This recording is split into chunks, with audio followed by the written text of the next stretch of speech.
Hey guys, it's Tammy and I'm back today to share with you my September dashboard pages in my Erin Condren Life Planner.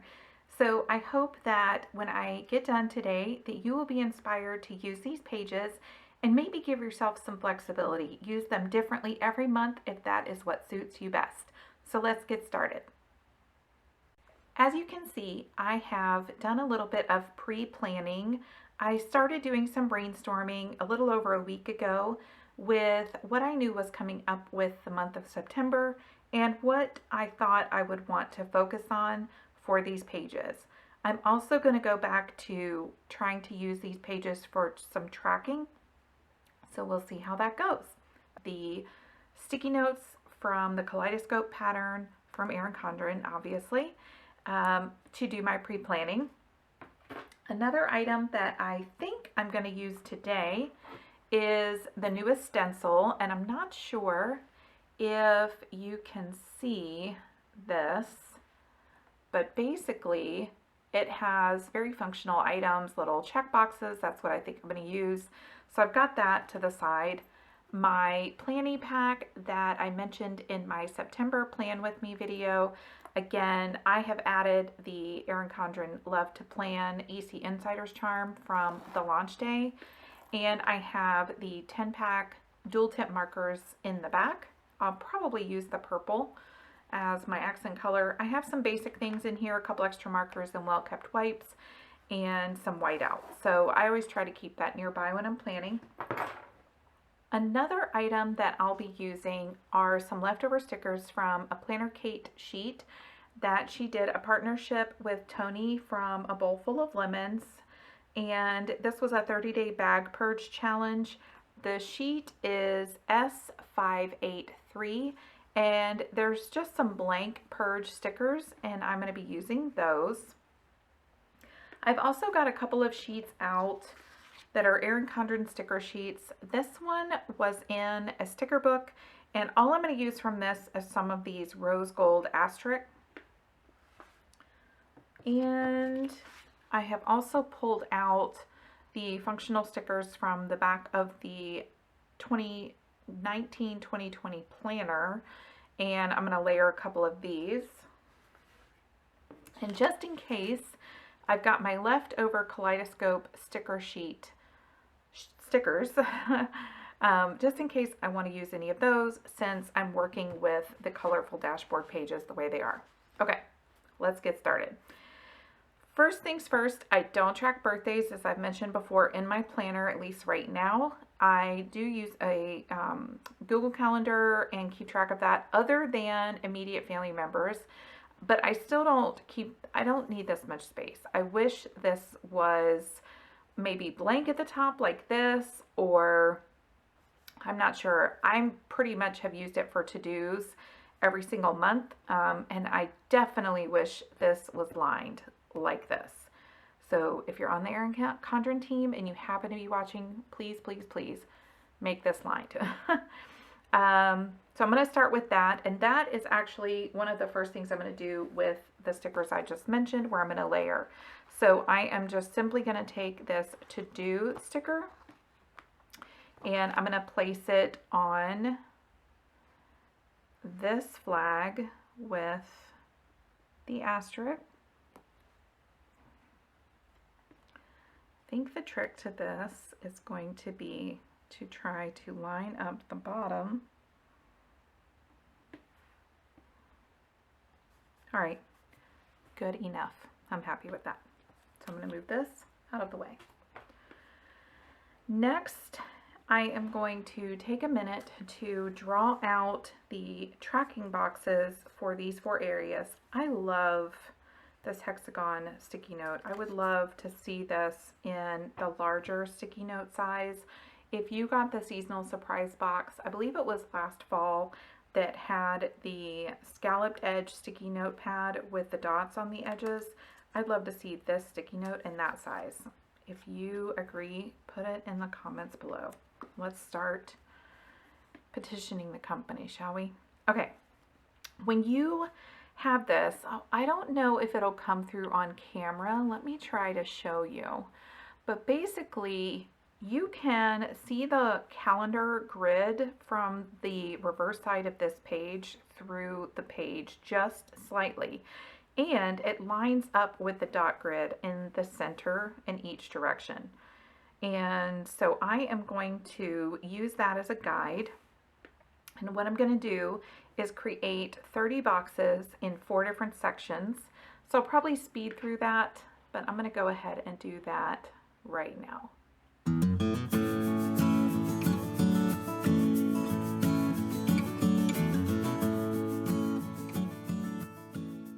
If you were with me in one of my previous videos, I found with the rulers that sometimes these markers will leave ink on the side of the rulers and the templates. So I'm going to take a minute to grab a well-kept wipe just to make sure this isn't dragging across my page.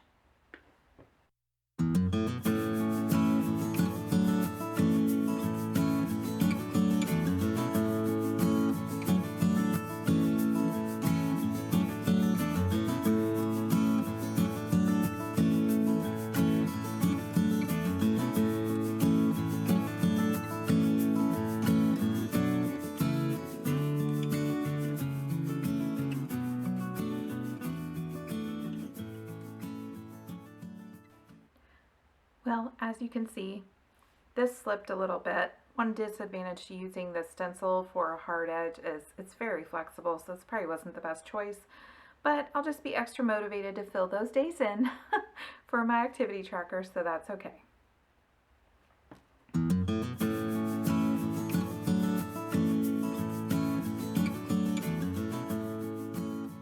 Okay, so I started to do these other lines so that I could create an outline kind of box.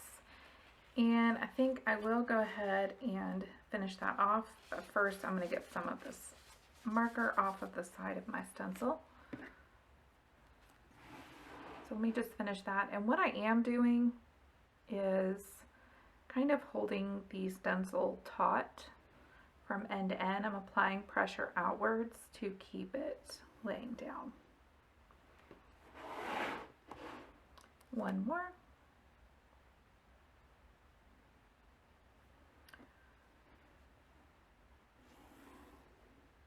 And good.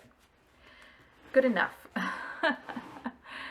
Good enough. Okay, so not perfect, but the point of this is to use it, not to worry about it being pretty. Planner Kate makes a great tracker sticker for this. Hers has a place for habits down the side in one column and then rows, and the boxes are really tiny, so I have one and I haven't used it. Don't think the layout is what I would want. So if you know of anyone else who makes a sticker for the colorful dashboard page here, and especially if they make just the sticker for this section instead of the whole spread, then leave that in the comments below and let me know. And I would love to see pictures of that if you have it on Instagram or anything like that. Okay, so we've got the to-do section up here. I've got the grid down here, and I'm just going to fill in real quickly. Actually, let's go ahead and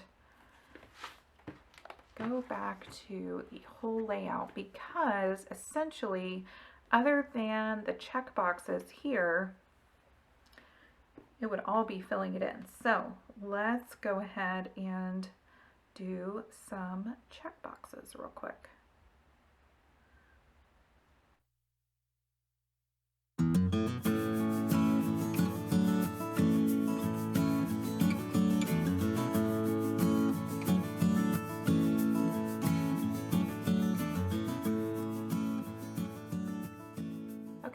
I have pulled out this lilac colored dual tip marker from Erin Condren to create these squares with. I wanted to play a little bit with the tone of purple instead of just having all dark purple everywhere. And then what you can do to make sure that these continue to line up is to overlap at least 2 of them.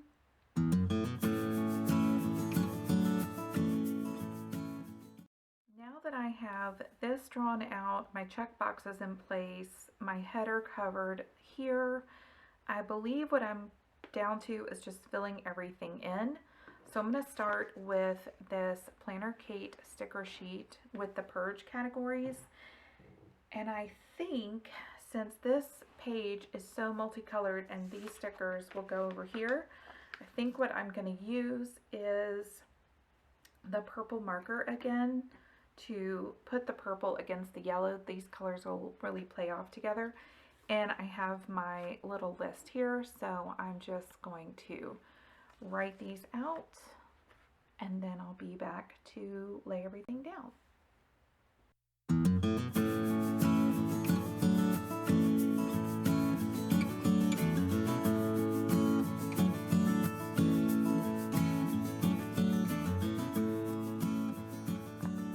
I realize that my handwriting is kind of small on this, but basically I just picked a few areas, some of my clothes, some area in our mudroom, areas around the house, especially drawers or small cabinets where things basically can be put away out of sight, out of mind. But the reality is we're not using a lot of them, or we don't use them often, or we haven't looked at them maybe even since we moved into this house a year and a half ago. So I just kind of brainstormed that list the other day. And a couple of the things that are on here, like DVDs, that was actually one of the stickers, one of the categories here, but I didn't really get to it when I went through the first 30-day challenge. So let's put these down. And basically my idea is to just have almost like a random board collage, and I'm just going to pick one each day, most days. Throughout the month, I'm going to pick one, I'm going to do the declutter, and then I'm going to put a check mark or an X or something on there to denote that I have finished that. And that is my plan. This is basically meant to be super random. And maybe the less organized it is, the less I will worry about trying to do it perfectly. In case you haven't sensed a theme, I tend to be a perfectionist. And I am going to have that come out a little bit right now and balance this out a little bit. Let's do that. And now that I've got them laid down, I'm just going to make sure they stay put. Okay, I've got that down. I've got this in place. My focus verse, I really just decided to pick something fairly quickly. There have been some things going on that I have personally found kind of challenging, and I was looking for something today to make my focus, and I came across a verse in Philippians, but it reminded me of the book, The 4-8 Principle. Let me take a second and grab that. This is the book. It's by Newberry. I think it's like 10 years ago that this came out. Let's see. Copyright 2007, so well over 10 years ago. When this book came out, it was recommended to me by a mentor, and I love it. So if you're not a person of faith, I still think that this is applicable and helpful, and I just highly recommend it. But it is based on Philippians 4:8, and it is simply a book to help you think about what you are thinking about inside. Sometimes I think the hardest person on me is me. So anyway, this book really helped me implement on a practical basis a mindset change based on Philippians 4:8. So that is my verse for the month. So I'm going to go ahead and jot that down. And I think I'm going to write that in black because there is a lot of purple on this spread already, and I really actually want to make sure that my verse pops and is easy to read when I am working on this dashboard page. The verse is a little bit longer, so fingers crossed that I can get this to fit on the first try.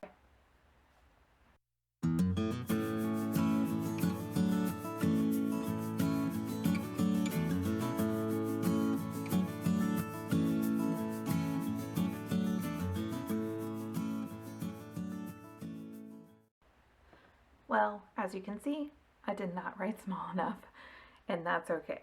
So the full verse continues here with whatever things are pure, whatever things are lovely, whatever things are of good report, if there is any virtue, and if there is anything praiseworthy, meditate on these things. So I have left a little bit of the detail out, but the point of it is to think about my mindset, think about what I'm speaking, and that will help me focus on that throughout the month.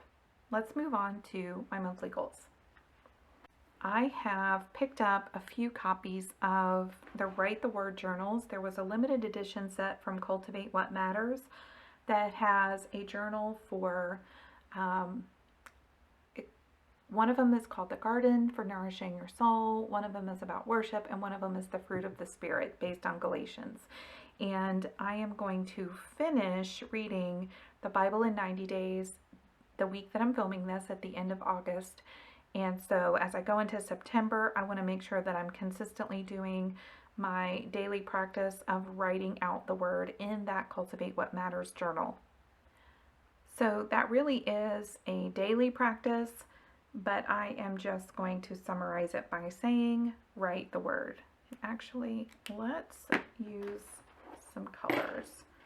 When I first set up my Cultivate What Matters power sheets in July, I used 4 colors, a magenta color, a green, a coral, and a deep blue or a navy to denote the 4 main areas that I was working on.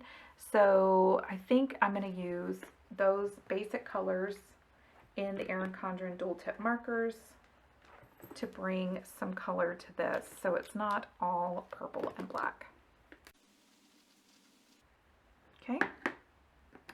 The next area that I want to focus on is tracking basically really my health. I'm much more concerned about how I feel with my energy level and just things like that more than a number specifically or weight specifically.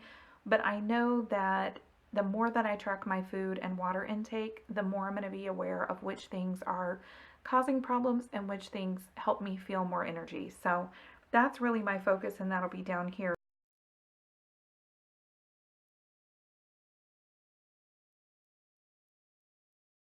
Just a couple more lines to show 4 complete or 4 distinct areas. There.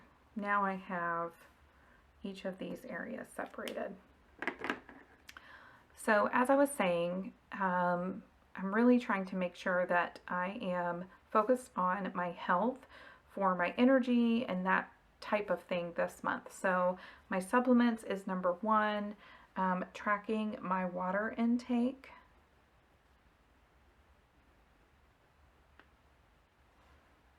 And I guess since I wrote that out, it's going to bother me if they don't match. Okay. And then for tracking food, this isn't really about tracking calories or macros or anything like that. It's mostly just to get in the habit of writing down or logging into an app what I'm eating. Again, trying to nail down what helps my energy and what seems to zap my energy when it comes to food. So that is going to be the purpose of that. I think I'm going to use my Fitbit app just because I do use my Fitbit. That's my Fitbit there. I do use that to monitor my sleep. So I think it'll be simplest to use just the same app. And then here, this is going to be active days. And am I the only one that finds this like pretty much the hardest part of a planner to write on? This is a tip, by the way. Pull it up and write on it where your hand can be supported. Although you can clearly see this is far from perfect as it is. Okay. Here we go. I think we are basically set for September. Let me know in the comments if you are using these pages for monthly items like this. I know somebody asked on my Instagram when I first mentioned that I was combining these pages with my planner, that she was looking to track her finances here. And I do track my finances in a separate deluxe monthly planner. Part of that is because I want a lot more space for our particular financial situation, but I also don't really want to carry all of that with me out. I haven't ever lost one of my Erin Condren Life Planners, but on the chance that I did, I would hate to lose that personal information, that private information. And really, there's a lot in my planner too, probably. But anyway, I do keep it separate. Financial planning, I think that would be another great use. And I would love to know if you have used it that way. So there you go, guys. It's a little bit of a hodgepodge, and I just want to see if it works. I mainly want to be using these pages to move myself closer to my goals every month. I hope that you are finding inspiration in these pages for your own planning, and I can't wait to see you again in the next video. Bye, guys.